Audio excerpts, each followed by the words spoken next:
everybody, what's going on? Welcome back to Cinefix. Again, we're here in our new digs. We're moving in, and here are some of the new people that we promised you. In addition to T and myself, Dustin McLean, who you guys probably remember from Homemade Movies, and then a brand spanking new guy, Armand Valdez, is joining us as well. Yeah. How you guys doing? Doing great. Great. Happy to be here. Hey, I'm happy to have you.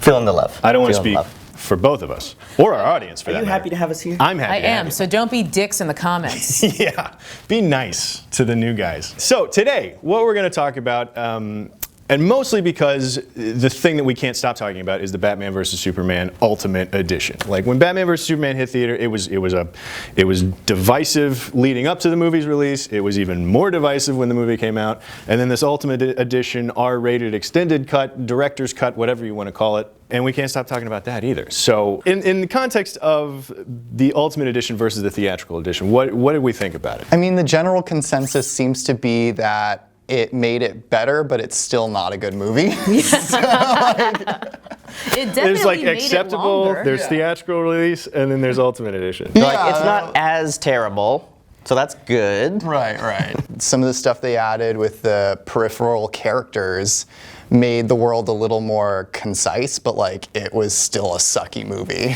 Yeah. Yeah, all the stuff that they added to make it make more sense narratively was in there. There was like some connective tissue that clearly the original movie, because my reaction to the theatrical version was like, it felt like a 2.5 hour montage. Like there was just, it didn't feel like any one scene in there was complete. So all that stuff is back in there now. And then like some of the plot to sort of frame Superman for stuff makes more sense, but it doesn't make sense why somebody's doing that. Like the scheme makes sense. Why Lex is doing the scheme is still bad. Yeah. And how he knew how to use the technology on the ship and like. Right. None of that's explained. Yeah, like even though they put in more explanations for things in terms of the plot, there were still so many moments where I was like, but wait, why did he know to do that? How did they come to this conclusion? So I feel like it didn't really explain things that were like glaring plot holes. It just made the movie longer, and it made me very drowsy. It did have a slower pace, I felt like, too, which is I was kind of excited for like maybe more extended action sequences and stuff, and like, hey, there's new characters, or I'm like, oh, wait, Jenna Malone's in this movie? Oh, wait, no, she wasn't. She's in it now. Okay, I get it. But like, I don't know. Maybe it was like the difference of seeing it in the theater when it first came out, and then now kind of watching it at home. Like, trying to keep an eye out for what was new, which is maybe a bad idea. But I'm like, okay, it's like it's kind of a snooze fest here. Let's get going. Okay, Superman's gonna come, and then we get to the action and stuff, and then it even just still went off the rails. The one thing that it fixed for me was the why everybody is supposed to believe that Superman like burned a village with his eyes, I guess. Right. And then, like, because you get the subplot of the woman that was being sort of paid to lie about it and all that stuff. Like, you get that gets cleared up a little bit, which kind of. It gets I still felt it was sort of hard to follow. Well, because it's dumb. Yeah. As a plan, it's a bad idea. They it's a bad explained it, plan. but it still doesn't make sense. Correct. Yeah. It doesn't make sense like from a like supervillain perspective. Right. So that's the sort of story with this Ultimate Edition for me. Is like it patches some holes, but it doesn't change what the movie is. The director's cut that this movie needed was to cut the director. Oh! Booyah! Got him. That's the headline. Let's put it on the. Yeah. Even though he's still directing Justice League, which is like, what are you doing, DC? The Perry White headline burned like director's cut director. Yeah. So that's So this Ultimate Edition is sort of an instance of an extended, post theatrical release or whatever of, trying to fix some plot holes. Like it's literally trying to put band-aids on this movie. And we've talked a lot about other directors' cuts and extended cuts that have worked and haven't worked in the past or whatever. What's one of the other ones that actually sort of works for you? The master of like the director extended special cut is George Lucas with Star Wars. And I know we kind of talked about this before, but and you think Empire Strikes Back is actually better with it. I do. Yeah, but A New Hope just is terrible. I mean, the graphics look so out of place, and they put that Jabba the Hutt scene with Han Solo that was just like, why? Where he like sort of like steps on his tail. Yeah, it's like awkwardly, it's just like this weird like it's like Poochie going to another planet at the end of that Simpsons episode. But that's not even like an extended edition or anything like we normally think of. That's like going back into the history of this and like messing with it, which is like a whole other problem. But I will say, and it's possible that A New Hope and Return special editions were so sort of bad that, like, you know, with the Force Ghost Hayden Christensen and the musical numbers and all that junk, like the special edition of Empire, like I feel like it just sort of expanded the scale of the movie to a point that George Lucas had envisioned it in the beginning. Like the Hoth sequence looks a little better. Yeah. Cloud City looks better. It's not just like the same blank white hallway set over and over again. And the establishing shots. Like, the establishing more shots, yeah, it builds out the world in a really effective way. I think that actually makes the movie just a little better. And I know it's sort of a dirty word to say special edition, was like, but I legitimately think Empire actually made a difference. You just got to draw the line somewhere. Well, yeah, and I draw it at musical numbers. There you go. I think when it's a subtle change, that's when it's kind of nice because you're like, oh yeah, this looks better. Right. Cloud City looks like a functioning city that floats in the clouds, not like mostly plastic. Yeah, exactly. Yeah. So there's a movie that I like, the extended edition, that doesn't do that. It doesn't go in and manipulate it, but they sort of just add back in the sort of deleted scenes, which is the Terminator 2. I don't know if it's called the Ultimate Edition or the Extended Edition. Something like that. Essentially, it's like Adjective edition. you could have seen those deleted scenes on maybe like the DVD originally, but they kind of put them back in so you can watch it all together. And I do like those. Like, I get for pacing why you would want to cut those down, but some of those scenes are amazing, you know. And I think he even talks about it in the commentary, like, these are great scenes, but here's why we cut it, etc. So, but there's some really cool sequences in there that I like watching in the movie. So yeah, I agree. I mean, Terminator 2 is just one of my favorite movies, period. So maybe I'm biased, but for the most part, I feel like so many of these director's cuts or extended editions, whatever it is, it's kind of a cash grab to sell a new version of a DVD. But that's one exception. I feel like that's a movie where I'm like, oh no, I actually do enjoy this version. And while it doesn't necessarily feel like these scenes were critical because it was great in the first place, you know, but I feel like it does add a nice, like, little bit more texture to it. Well, and there's scenes like where they're pulling bullets out of Arnold in the mirror that they actually use, like Linda Hamilton's twin sister for, and like. It's one of my favorite practical effects, like, of all time. They use her a few times in that movie. Yeah, in a movie that is built around you know, these amazing sort of groundbreaking CG stuff, to do a scene where they're literally just faking a mirror, I thought was incredible. Yeah, and you get why, for pacing again, it needed to come out. But like, we enjoy watching that, and so I like to see it back in place. Yeah, James Cameron is. I was digging around a little bit, and apparently the special edition of Terminator 2 and the special edition of Aliens are both 17 minutes longer. So he's got something. It's very specific. Yeah, exactly.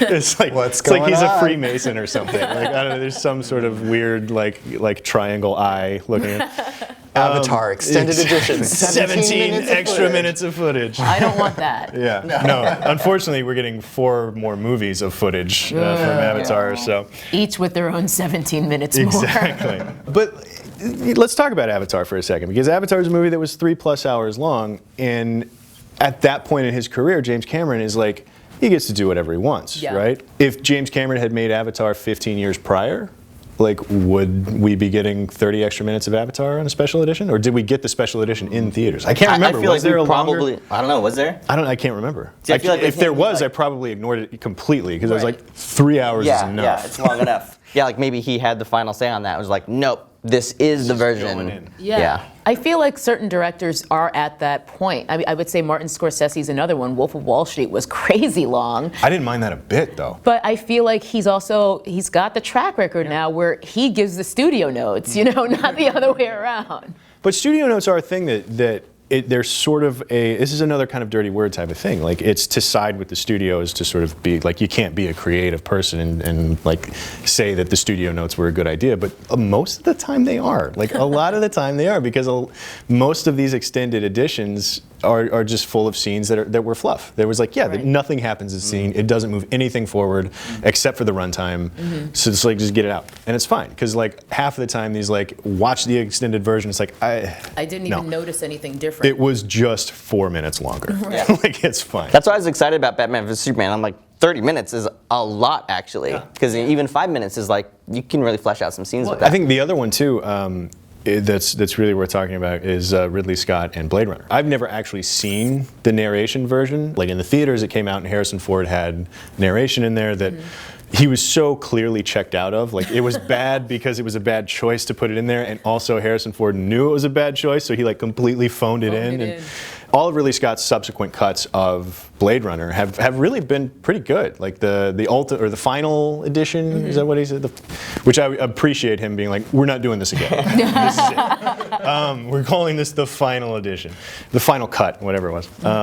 But like adding all the dream sequences back in, like I can't imagine that movie without the dream sequences or with a happy ending instead of the ambiguous one. I think the good director's cuts or editions, whatever you want to call them, come out of situations where the movie kind of had like an historical conflict between the studio and the director, but the director is like later proven to be a really like visionary type of director, you know, the Ridley Scotts of the world, people like that, because I don't really give a shit what Zack Snyder thinks, you know, but I think there are directors out there where it would have been great. I mean, if you go back into maybe like super old movies, like, you know, even Hitchcock, for example, Rebecca. I'm getting like real film school nerd on you guys. No, I'm glad you brought that up. This is a great example. But like that's like known to be a movie he hated because Daryl Zanuck from Fox was just like basically backseat directing the whole thing, and it would have been so cool to have an opportunity to see that the way he would have done it. Like if there had been some like DVD life for that movie afterward. But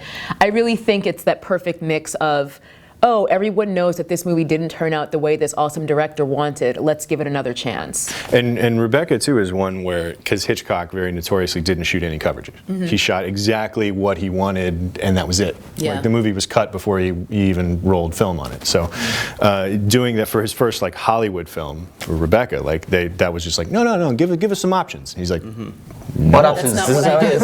no, Yeah. like absolutely You know not. what? Yeah. But That does remind me of just one more quickly is Superman 2, Yes. talking about like a movie that was sort of taken away from a director and then kind of completely reworked, and like two different directors really worked on it. And so then all these years later, where they had the Richard Donner edit of it, Right. Which is kind of obviously hobbled together in a certain way. You get it. it's but, kind of amazing how they did it. But it is cool. It works. You get to see much more closely to what his original vision was, and so it's really fun to watch. You know, it's not like a complete Because they have movie, to but use like pieces of screen tests and like Yeah. all kinds of weird Yeah, stuff it's like to their kind of like audition puzzle piece footage. it together. But still really cool to be Yeah. able to watch it as a fan. Yeah, you know, it's nice to I get grew up that loving second life. Superman and Superman 1, the original. Child of the 80s.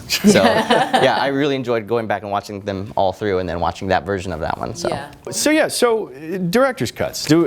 Just broad strokes in general, and I know we talked about several different types of director's cuts here, but are we yay or nay director's cuts? I'm gonna say yay. Just yay in general? Just in general. And don't split hairs. Just yes or no. Oh, but it's so great. There's two sides to every coin. I realize I'm asking you an impossible question, but I'm doing it anyway. I agree with T. I think that when there is a director that wasn't really given like a chance to fully envision his film, and he or she later proves himself, and then that version comes out, I think that's kind of a great redeeming piece of work. So only when the director later in his career earns the director's cut. Otherwise, I think it's just a total money grab for DVD sales. I'm gonna go yay. I just want to see all the stuff. Yeah, for better or worse, at least we can Go ahead see and make it judge worse. for I don't ourselves. care. It's like I watch things over and over and over again anyway, so it's like I might as well watch a slightly different version of it next time. You know, that's fine with me. I'm surprised to say this, but as I was thinking about this question, because I knew we were doing this roundtable this morning, I was, bathing, and I was just like, you know what? Yeah.